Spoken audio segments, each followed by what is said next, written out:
मैं अजीब बेबसी महसूस कर रहा था। मेरी माँ की हालत ने मुझे बेबस कर दिया था। एक बेटे के लिए उसकी माँ बहुत ज़रूरी होती है। मेरी माँ कहने को तो बहुत उम्र दराज हो गई थी, लेकिन मेरा सब कुछ मेरी माँ ही थी। लेकिन उनकी बातें मेरी समझ से बाहर थीं। मैं उनकी बातें सुनकर एक अजीब दुविधा में पड़ गया था। अपने टाइम के मुताबिक शाम के 6 बजे काम से वापस आया था। घर में दाखिल होते ही मैंने ऊंची आवाज़ में सलाम किया। मेरी मम्मी, जो अपने ख़ास टेबल पर बैठ रही थीं, मेरी आवाज़ सुनकर तुरंत उठ बैठीं। उनके चेहरे के भाव देखकर मैं फ़ौरन टेंशन हो गया। मैं उनके पास जाकर बैठ गया। मेरी माँ अंधी थीं, इसीलिए मेरे चेहरे को टटोल कर देखने लगीं। मुझे वो पहले से भी कमज़ोर लग रही थीं, मगर मैं चुप ही रहा। मेरी बीवी उनकी बहुत सेवा करती थी। अगर मैं कुछ भी कहता तो इसका नतीजा घर में लड़ाई होता, इसलिए मैंने अपने होंठ सिल लिए। मुझे मौजूद पाकर वो बोली, बेटा खैरियत तो है, इतनी जल्दी वापस आ गए, क्या कुछ भूल गए हो? मम्मी की बात सुनकर मैं चौंक कर उनकी तरफ देखने लगा। मैं तो सुबह 9 बजे ही घर से निकला था और अब वापस आया था। मैं मम्मी के पास गया और उनके हाथ पर हाथ देकर बोला, मम्मी, मैं तो सुबह से काम पर गया हुआ था, अभी घर आया हूँ। मेरी बात सुनकर वो बुरी तरह चौंक गईं।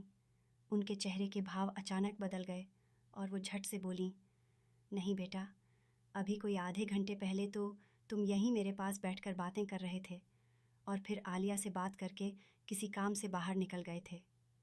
मैं हैरानी से मम्मी को देखने लगा कि आखिर वो कहना क्या चाहती थीं। उनकी बातें मेरी समझ से बाहर थीं। तभी मेरी बीवी किचन से खाना लेकर बाहर निकली और अफसोस होकर कहने लगी, अमीर, आप ही समझाइए ना मम्मी जी को, मेरी तो बात ही नहीं सुनती। दिन से उनकी मिन्नतें कर रही हूँ कि खाना खा लें, मगर ये बस इनकार किए जा रही हैं। अभी ये तीसरी बार इनकी पसंद का खाना बनाकर ला रही हूँ, अब आप ही इन्हें समझाएं। बार बार भूल जाती हैं, कहती हैं, तुमने कब मुझे खाने का पूछा? वो तो अमीर है जो मुझसे खाने का पूछ लेता है, हालांकि आप तो अब आए हैं। बीवी की बात सुनकर मैंने मम्मी को देखा और उन्हें आराम से समझाने लगा कि मम्मी, समय पर खाना और दवाइयाँ क्यों नहीं लेती? आपको इतनी अच्छी और ख्याल रखने वाली बहू मिली है, फिर भी आप अपना ख्याल नहीं रखती और ना ही उसे रखने दे रही हैं। मेरी मम्मी उम्र दराज हो चुकी थीं, इसीलिए उन्हें भूलने की आदत हो गई थी और मैं उनकी इस आदत से बहुत परेशान था। मुझे हर वक्त उनकी फ़िक्र सताती रहती थी कि खुदा न खास्ता अगर उनकी ये भूलने की बीमारी एक दिन उनकी जान को नुकसान न पहुंचा दे। इसलिए हर वक्त बस मुझे इसी चीज़ की चिंता रहती थी। मेरी मम्मी कुछ देर के लिए खामोश हो गईं और बोलीं, मेरा दिल तुम्हारे हाथ से खाना खाने का चाह रहा था, बस शायद इसलिए मैंने बहू को इनकार कर दिया होगा, मुझे याद नहीं। मम्मी की बात सुनकर मैं मुस्कराया। मेरी माँ बुज़ुर्ग थी और मैं उन पर किसी बात का गुस्सा नहीं करना चाहता था। बुढ़ापे में ही तो औलाद का पता चलता है कि उसने अपने माँ बाप को कितना समझा।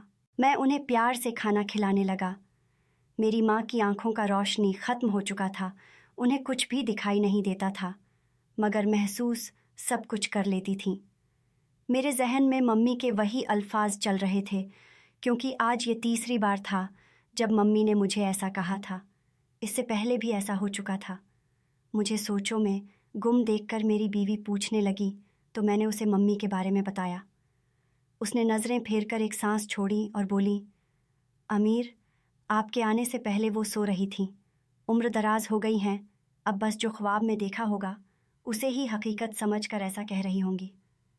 अब देखो ना, खुद ही कह रही हैं कि मुझे याद नहीं कि मैंने उन्हें खाने का पूछा है। बीवी की इस बात पर उस पल मैंने सिर हिला दिया। अगले रोज़ जब मैं काम से घर वापस आया तो बहुत ही अजीब वाक़या पेश आया।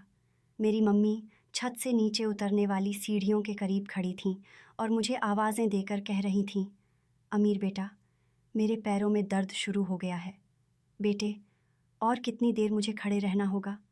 आलिया बहू, ज़रा सहारा देकर मुझे बिस्तर तक ले जाओ। ये अमीर पता नहीं कहाँ चला गया है, मुझे यहाँ अकेला छोड़कर। मेरा दिल हलक में आ चुका था। अगर मम्मी एक कदम और आगे बढ़ाती तो वो सीढ़ियों से नीचे गिर सकती थीं। मैं फ़ौरन भागकर उनके पास पहुंचा और उन्हें वहां से हटाया। मेरी आवाज़ सुनकर आलिया भी वहाँ हक्की बक्की सी पहुँच चुकी थी। मगर सवाल ये था कि मेरी मम्मी वहाँ ऊपर तक पहुँची कैसे थी। मम्मी सीढ़ियाँ उतरते हुए फ़ौरन मुझे झिड़क कर बोली, पिछले 1 घंटे से मैं यहाँ खड़ी हूँ, मगर तुम ना जाने मुझे छोड़कर कहाँ गायब हो जाते हो। मैंने जवाब दिया, नहीं मम्मी। उनकी बात सुनकर मैं चौंका। मैंने मम्मी को फिर से यकीन दिलाया कि मैं अभी ऑफिस से वापस आया हूँ, मगर मम्मी का अंदाज़ देखकर मुझे सच में फ़िक्र होने लगी थी। एक तो मेरी मम्मी की बीनाई ख़त्म थी और दूसरा उनकी भूलने की बीमारी से मुझे यह डर लगने लगा था कि कहीं किसी दिन वो सीढ़ियों से ही न गिर जाए। मेरे चेहरे के भाव देखकर मेरी बीवी भी परेशान हो गई। उसने मेरी मम्मी को पकड़ा और उन्हें उनके कमरे में छोड़ने ले गई। वो उनसे कहने लगी, अम्मा जी, मैं तो आपको अपने कमरे में बिठाकर नहाने गई थी। आप ऊपर कैसे पहुंच गईं? मुझे यह समझ नहीं आता। आलिया मेरी मम्मी से कह रही थी।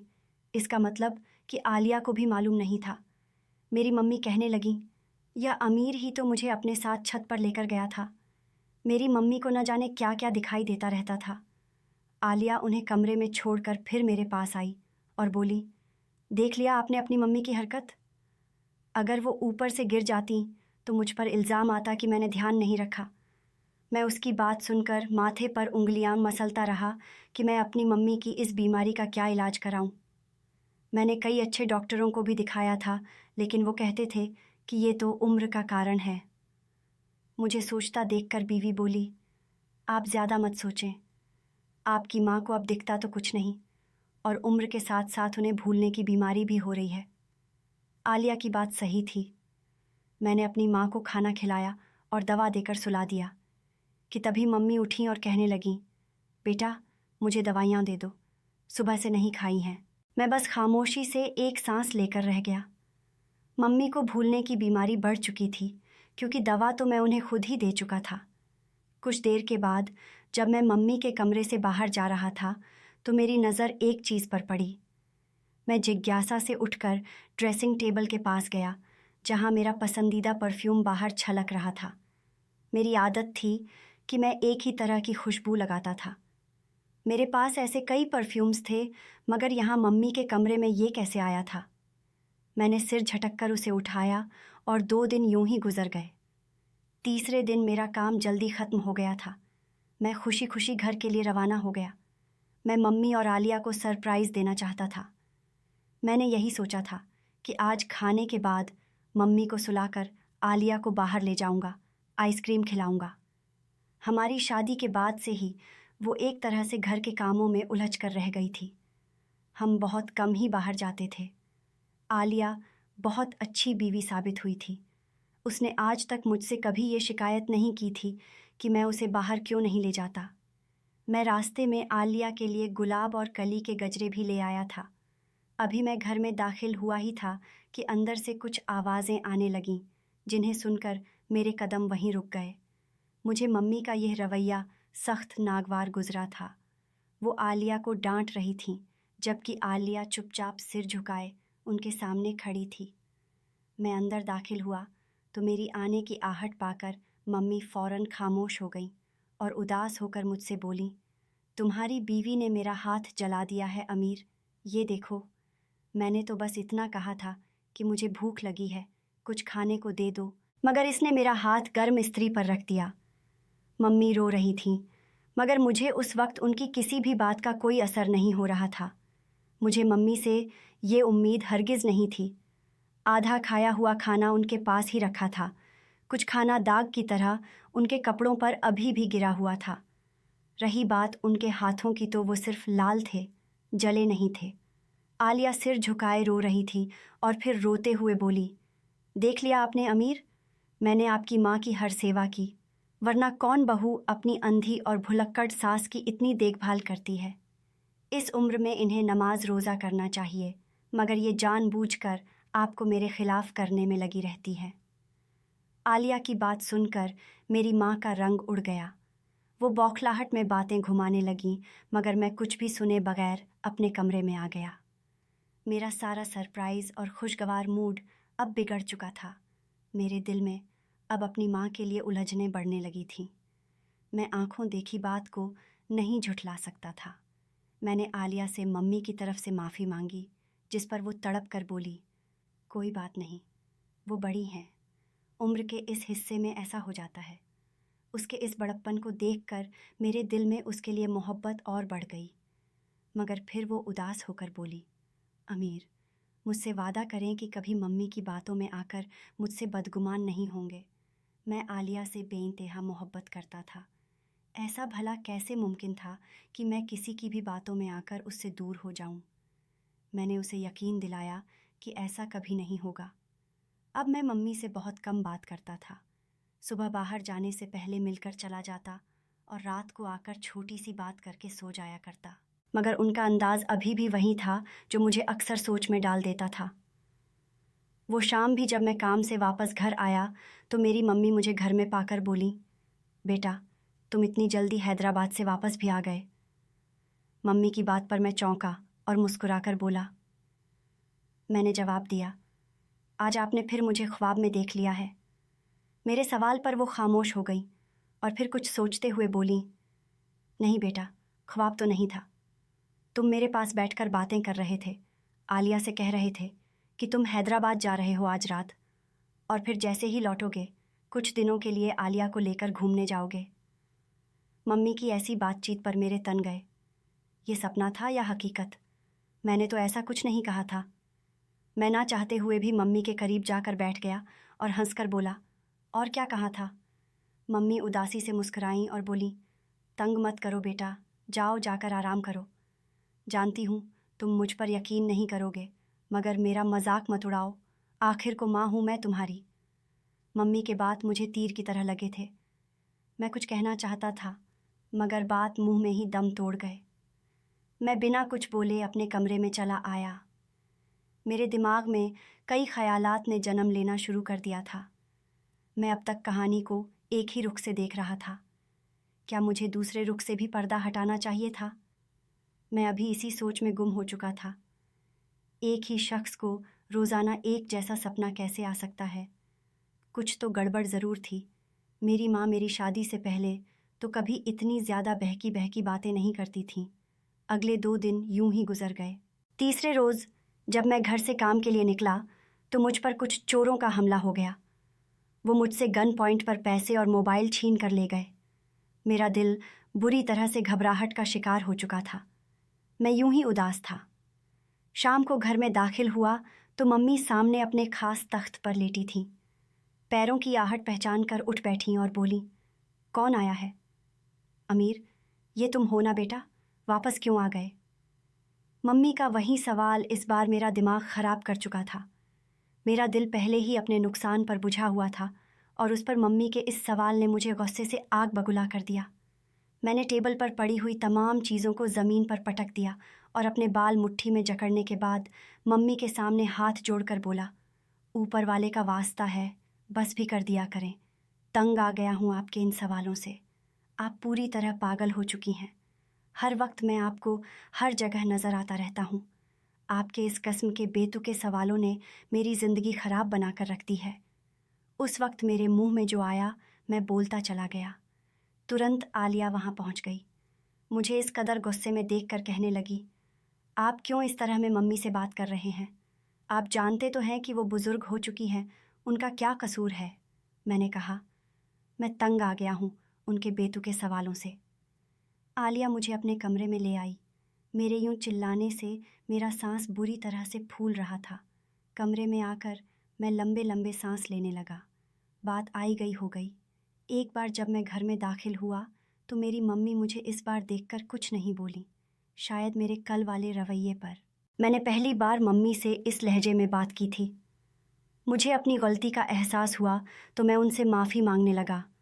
उन्होंने अपने दुपट्टे के पल्लू से अपनी आंखों में आने वाला जमा हुआ पानी साफ किया और कहने लगीं, कोई बात नहीं, तुम्हें अपनी गलती का एहसास हो गया है, अच्छी बात है। मेरे दिल को अजीब सी बेचैनी ने जकड़ लिया। मैंने आसपास नज़रें दौड़ाई। मेरी बीवी कहाँ थी? किचन भी खाली था। मैंने उसे कई आवाज़ें दीं मगर उसका कोई जवाब न आया। मुझे हैरानी हुई। तभी मम्मी दीवार का सहारा लेते हुए मेरे कमरे तक पहुंची और बोली, बेटा, आलिया तो अपने मायके चली गई है। भूल गए क्या? कुछ देर पहले तुम खुद ही तो उसे छोड़ने के लिए आए थे। मम्मी के बात मुझ पर किसी बम की तरह गिरे। मैं गूंगा सा मम्मी को देखने लगा। मेरा मोबाइल भी चोरी हो चुका था, वरना फ़ोन करके आलिया से पूछ लेता कि वो मायके जाने से पहले मुझसे इजाज़त क्यों नहीं लेकर गई। मैंने घर में मौजूद दूसरे मोबाइल से आलिया को कॉल मिलाई, जिसे कुछ देर बाद आलिया ने उठाया। तो मैंने उससे मायके जाने की वजह पूछी, तो वो बोली कि उसकी अम्मा की तबीयत बहुत ख़राब थी, इसीलिए वो तुरंत अपने मायके चली गई। अब 2-3 दिन वहीं रहेगी। उसके वहाँ रहने से मुझे कोई ऐतराज़ नहीं था, मगर मम्मी की कुछ बातें मेरे दिमाग में गर्दिश करने लगीं। कुछ दिन पहले उन्होंने जो कहा था, वो आज सच हुआ था। क्या ये इत्तेफाकत था या इसमें कुछ हकीकत भी थी?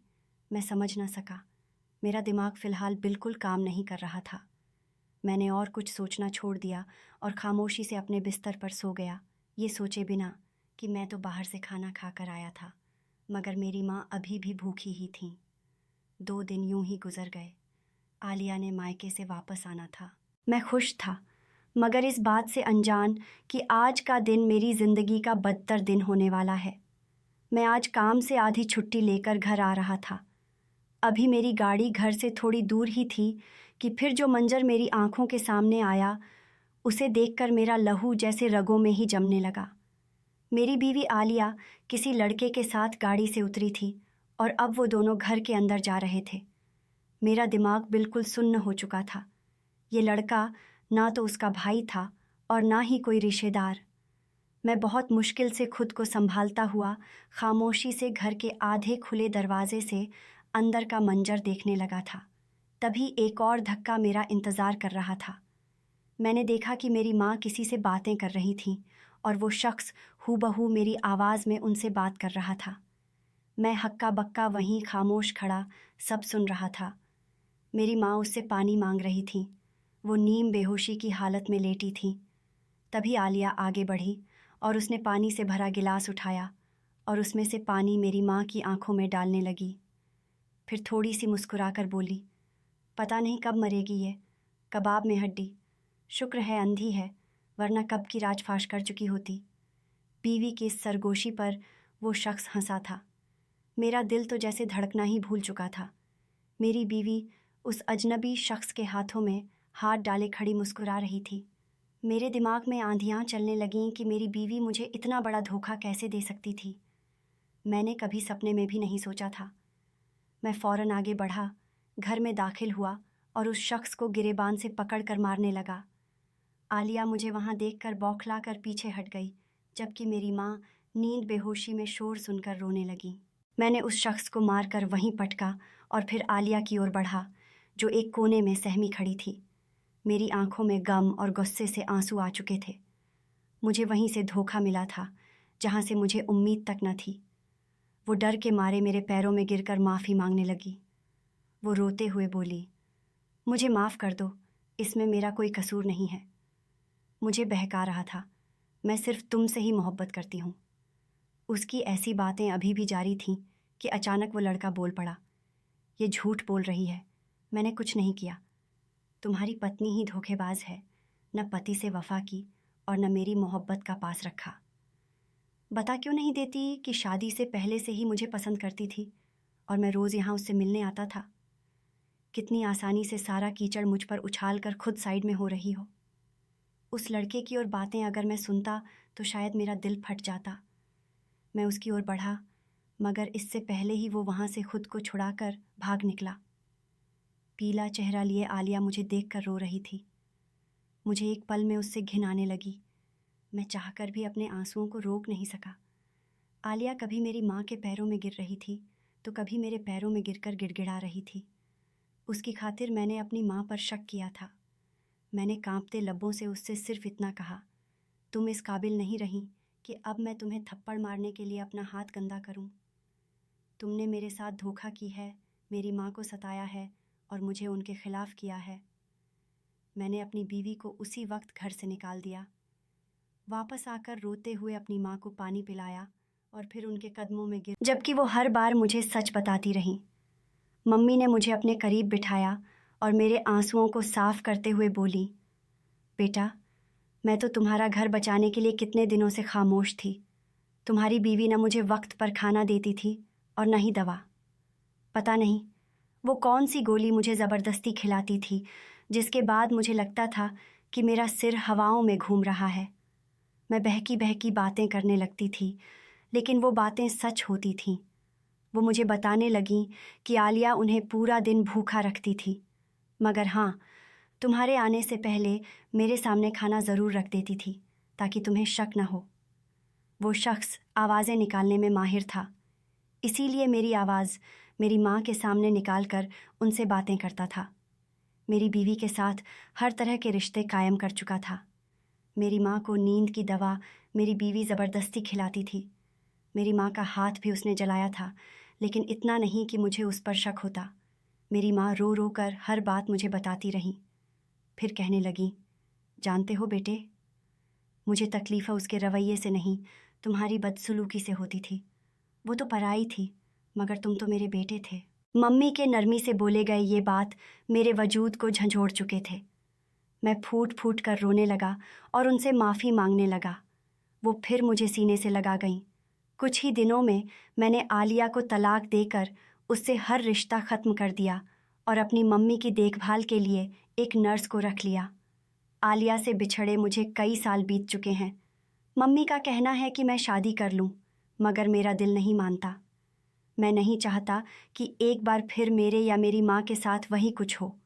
भरोसा जब ख़त्म हो जाए तो वो सिर्फ़ एक शख्स से नहीं, बल्कि दुनिया में मौजूद सभी लोगों से ख़त्म हो जाता है। मेरा औरत ज़ात पर से यकीन ही उठ चुका था। दोस्तों, उम्मीद करती हूँ आपको हमारी कहानी पसंद आई होगी। कहानी पसंद आई है तो वीडियो को लाइक करें, चैनल पर नए हैं तो चैनल को सब्सक्राइब करें और हाँ, नोटिफिकेशन बेल को ज़रूर दबाएं ताकि अगली अपडेट सबसे पहले आपको मिले।